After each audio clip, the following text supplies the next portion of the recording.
Today I'm going to show you how to recover a deleted transaction in QuickBooks Online.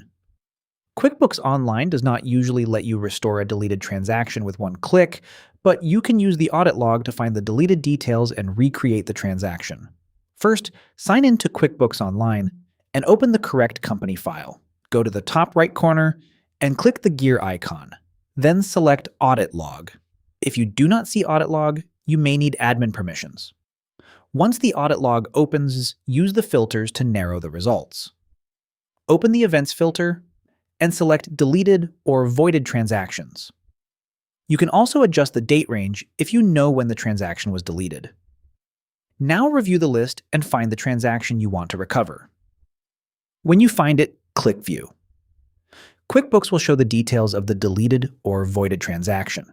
Check the transaction type, date, customer or vendor, amount, category, product or service, tax, memo, and any other details.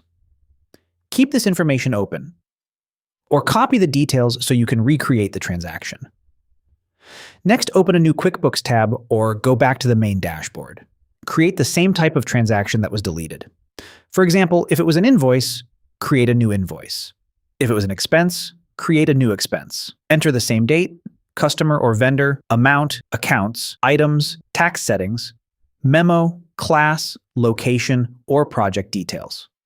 Try to match the original transaction as closely as possible. If the deleted transaction was from a reconciled period, make sure the date and amount match exactly so your reconciliation is not affected. Before saving, compare the new transaction with the audit log details one more time.